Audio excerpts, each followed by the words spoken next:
Всем привет! На связи Newbilius, и я думаю все, или практически все, слышали про модификацию Brutal Doom, которая добавляет в оригинальную игру мясо, кровищу, а также несколько меняющий баланс, поведение монстров и логику работы оружия. Но возможно не все в курсе, что подобных модификаций не одна, и не две, и даже не 4. В этом видео я расскажу про 8 различных брутальных модификаций для разных игр. Сразу предупрежу, что в большинство из них я поиграл только несколько первых уровней, но это вполне хватило, чтобы составить общее впечатление и рассказать, стоит ли играть в это или нет, а если стоит, то для кого и в каком случае.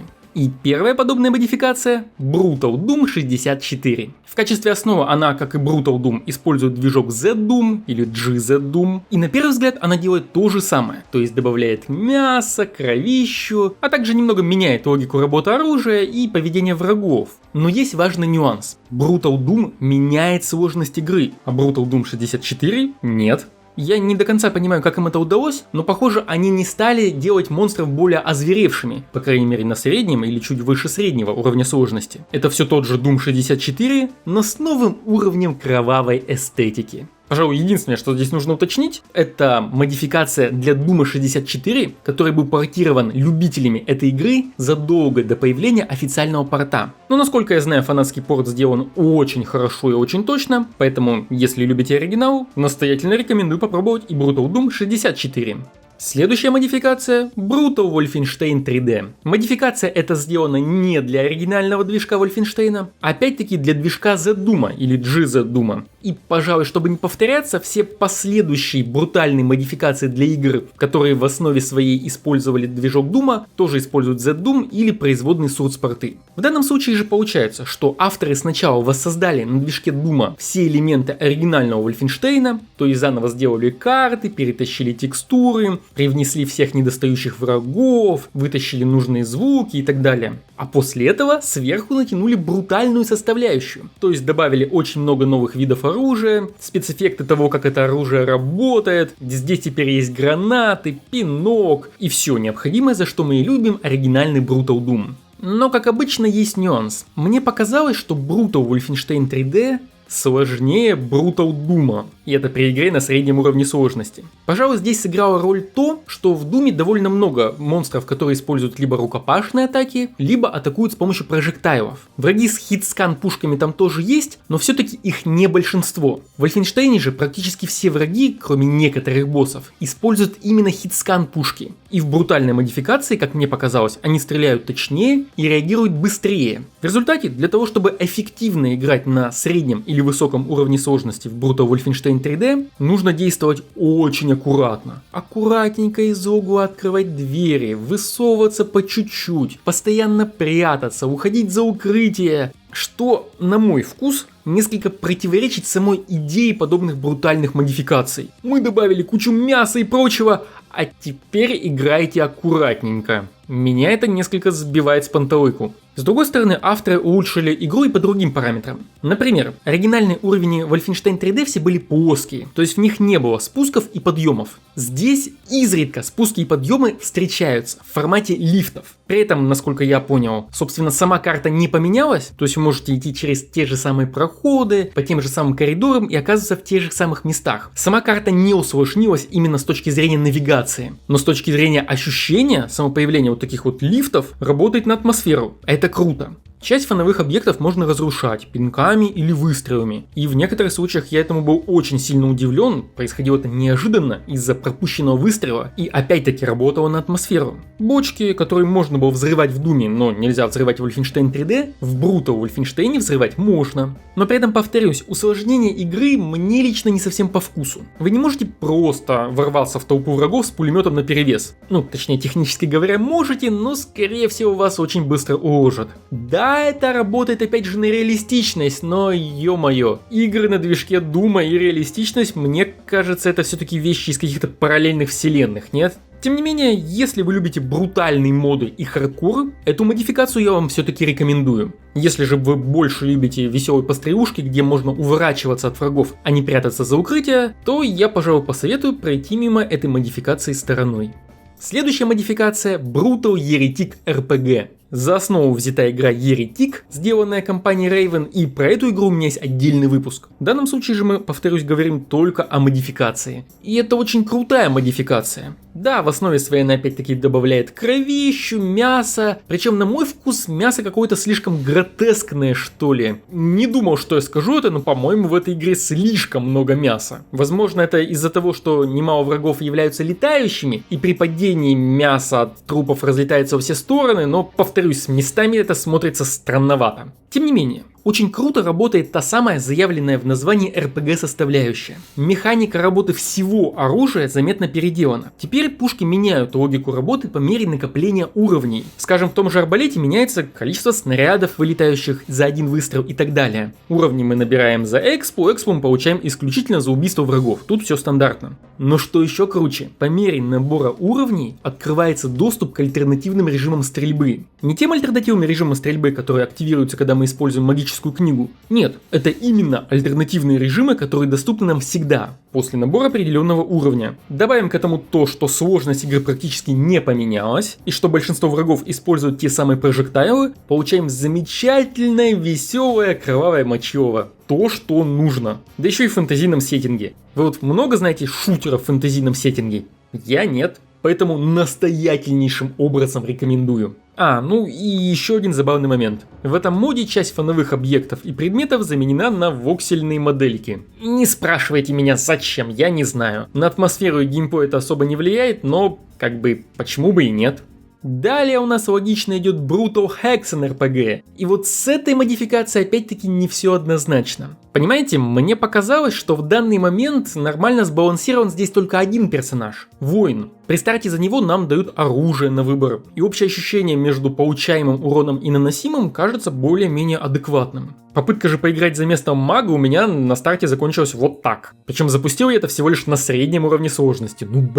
Потом, конечно, я смог из-за этого персонажа нормально поиграть, но все равно, повторюсь, получается это как-то не очень весело. А вот за воина игра работает замечательно. Пожалуй, одна из самых крутых фич, что здесь есть, так это то, что враги начали прикрываться щитами. И мы тоже можем прикрываться щитом от ударов. То есть это добавляет какой-то новый уровень боевки, который не был в оригинальном Хексене.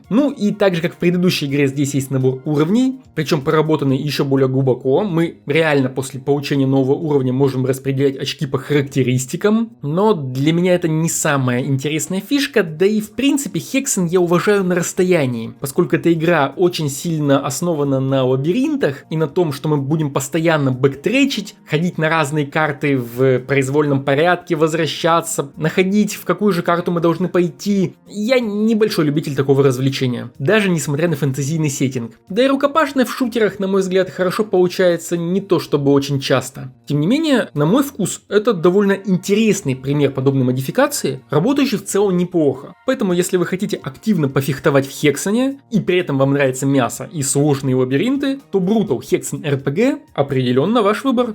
Название следующей модификации произнести довольно сложно. Предположим, что Курей. Вы поняли. Это мод для первого Quake, и за основу он использует SwordSport Dark Places. Как и предыдущие подобные модификации, он увеличивает количество мяса, кровищи, которые остаются на поверхностях и так далее. Но одновременно он добавляет и кучу мелких улучшений, которые делают Quake более реалистичным, при этом особо не меняя боевку. Например, изменена моделька патронов, выпадающих из врагов. Это теперь не однотипные бэкпэки, а какая-то полноценная репрезентация того, чем этот враг стреляет. Иногда эти более мелкие объекты сложнее замечать, но реальной проблемой это вроде бы не становится. Или вот прикольный пример. Броня и оружие теперь не висят в воздухе. Они лежат рядом с трупами. Мы находим трупы менее удачливых посланцев земли, сжимающих в руках нужную пушку. Броня тоже находится на их теле, и это даже местами немного забавно, потому что получается, что мы поднимаем с трупа броню, которая, похоже, этому человеку не особо помогла. Но если отбросить в сторону шутки, такие вещи действительно неплохо работают на атмосферу. Но моя традиционно самая любимая вещь – это отстрел конечностей. В лучших традициях Chasm the Rift или Солдатов Удачи, про которые у меня тоже есть отдельные видео на канале, здесь можно отстреливать врагам конечности, что их не убивает. То есть враг враг может потерять вместе с рукой пушку, но при этом продолжать идти на вас в рукопашную. Выглядит это просто офигенно. И при всем этом игра не становится сложнее, что, конечно, может являться минусом для хардкорщиков, но для меня только плюс. Поэтому, если вы любите эстетику отстрела конечностей врагам в играх, подобную кровищу, и вам нравится первый Quake, то обязательно попробуйте эту модификацию. Следующий мод сделан тоже для первого Quake, тоже на движке Dark Places, и при этом он является развитием другого мода под названием Small Mod Compilation. Поэтому я не могу с уверенностью сказать, что уже было в том моде, а что добавлено в этом. Данная модификация тоже заточена под добавление в игру брутальности, мяса и крови, и при этом тоже добавляет нечто большее, чем просто описанные спецэффекты. Первое, что бросается в глаза, это переделка оружия. Скажу сразу, мне нравится замена не всего оружия. Да, что-то, например, двухстволка стало выглядеть намного круче, но при этом стартовый дробовик выглядит как будто бы из совершенно другой игры. Так что тут все неоднозначно. Механика использования оружия вроде бы тоже местами немножко поменялась, но не настолько, чтобы на этом стоило заострять внимание. Вторым очень важным моментом является замена моделей монстров на более высокополигональные. Они сохраняют эстетику старой игры, но при этом это не просто замена текстур на более высококачественные. Это именно ремоделинг монстров. И сделан он, на мой вкус, очень хорошо и уместно. Он определенно идет игре в плюс. Также в игре несколько изменено окружение. Где-то добавили дождь, где-то изменили текстуру неба, где-то на уровне расставлены какие-нибудь дополнительные объекты, или немного изменена архитектура.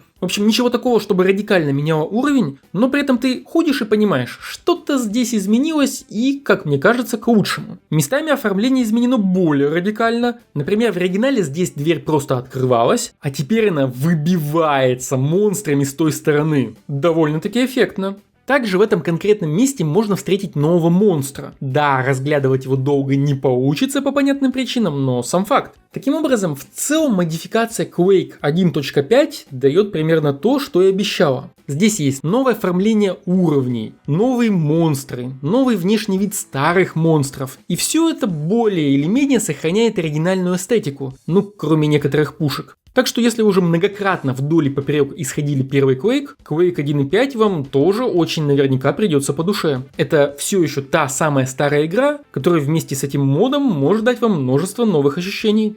Идем дальше. Brutal Half-Life, пожалуй, единственная за сегодняшний день модификация, которая не требует дополнительных сурс-портов и просто запускается на версии игры из Steam.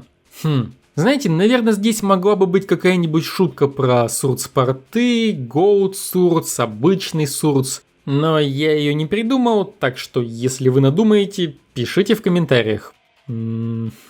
Ладно, возвращаемся к модификации. Пожалуй, с этим модом не все однозначно. Дело в том, что да, он делает то, что и обещает, то есть добавляет кровище и мясо, но при этом, понимаете, первые уровни это будет желтое кровище и мясо, потому что стрелять мы будем в инопланетян. Так что ощущается это как-то не совсем так клево. Конечно, позже в качестве противников пойдут и люди, но до этого еще дойти надо, а у меня это получилось не особо. Потому что, во-первых, эта игра в лучших традициях Brutal Doom увеличивает и сложность. Враги наносят больше урона, и им самим нужно гораздо больше получить повреждений, чтобы погибнуть. И я часто такое противоречие просто не очень понимаю. Автор, с одной стороны, добавляет дополнительную особенную эстетику в игру, но при этом и усложняет наслаждение этой эстетикой. Даже на нормальном уровне сложности играть здесь несколько сложнее, чем в оригинал. Ну, это странно. Но в принципе это все можно было пережить, если бы не одно но. Мод периодически вылетает. За первые 40 минут игры он вылетел раза 3, и после третьего я решил, что с меня, пожалуй, хватит. Причем автор в реадми к моду прямо сам указывает, что да, мод периодически вылетает. Ну, пока ничего с этим сделать не смог, извините. Причем последняя версия этого мода вышла в 2018 году, так что, ну, сами понимаете, я даже не знаю. Идея-то клевая, но стабильность откровенно огорчает. Что вдвойне смешно, с этим модом идут еще и дополнительные карты. Это вариации на тему первых уровней из игры Quake 1.2 и Doom 1.2, но с врагами и оружием по большей части из Half-Life. Что это? Зачем это? Нет, сама по себе идея, пожалуй, наверное, даже прикольная, но Причем здесь Brutal Half-Life. То есть мне кажется, что эти карты вполне можно было бы,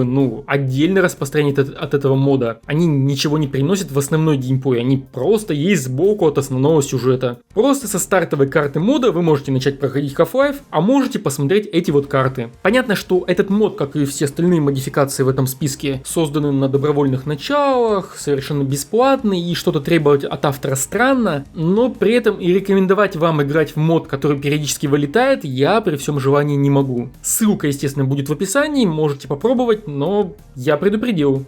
Ну и последняя модификация на сегодня – Quake 2 Rampage. Для запуска он использует Sword Sport Quake 2 Pro. И опять-таки, как и большинство последних модов, авторы не только добавили всякой жести и брутальности, но и поменяли геймплей. При этом они его усложнили, но по моим ощущениям, они его усложнили более честно, чем, например, Wolfenstein 3D. Пожалуй, основная из фишек заключается в том, что враги стали более адекватными. Вот, например, как было в оригинальном Quake 2. Если мы свалили врага с ног, он пытается еще как-то отстреливаться в конце, но при этом он стреляет просто по прямой относительно себя. Если мы на полметра отошли в сторону, он будет просто стрелять в пустое место. Здесь же он поворачивается в сторону игрока. С точки зрения анимации это выглядит немного кривовато, но с точки зрения просто логики происходящего и геймплея, это теперь выглядит намного адекватнее. Враги, в принципе, как мне показалось, начали вести себя более адекватно. Уходить за углы, прятаться и так далее. Конечно, до какого-нибудь Фира это не дотянет, но уровня первого Unreal, мне кажется, плюс-минус здесь достигли. Немного поменяли логику работы оружия. Например, у некоторых пушек появилась альтернативная атака, что-то теперь стреляет чуть быстрее, чуть точнее или чуть медленнее, но в общем ребаланснули все оружие по мелочи. Это не очень критично. А вот что важно, появилась возможность стрелять из всех пушек с двух рук. Может не из всех, но из очень многих. Меняет это геймплей кардинально, как с точки зрения огневой мощи, так и затрат патронов. И это не какой-то бонус. Вы можете в любой момент переключиться на режим стрельбы с двух пушек или вернуться обратно к стандартному режиму. Появилась и такая забавная возможность, как брать некоторые предметы и бросать их во врага. Например, бочки. Правда, при неаккуратном использовании игрок, скорее всего, взорвет себя, но возможность сама по себе любопытная. Также меня очень повеселила такая вещь, как крюк-кошка. Она, с одной стороны, меняет геймплей и логику перемещения по уровням, с другой стороны, она как и прыжок во втором Думе. Скорее всего, вы можете где-нибудь незапланированно с точки зрения геймдизайнера срезать, пойти проходить уровень не так, как это было задумано, но с другой стороны, веселье это добавляет, а значит, почему бы и нет. Из прочих мелочей можно отметить появившееся внизу экрана лицо персонажа. Если я правильно понял, что-то такое было в ресурсах Quake 2 изначально, но потом это лицо было убрано, и в этой модификации его вернули. На геймплей само по себе оно, понятное дело, не влияет. В общем, модификация получилась довольно интересная, кроме брутальности она несколько меняет геймплей, но меняет его, как мне показалось, честно. Поэтому я ее опять-таки рекомендую к ознакомлению. Ну и на этом, пожалуй, все. Естественно, ссылки на все упомянутые моды будут в описании к видео. Если вы знаете другие брутальные моды, напишите, пожалуйста, об этом в комментариях. Также мне интересно было бы от вас услышать, а что вы в принципе думаете о том, когда подобные моды не только меняют графическую составляющую, но и повышают сложность? Считаете ли вы это необходимым элементом подобных модов, или вам кажется это несколько избыточным моментом? Мне правда любопытно.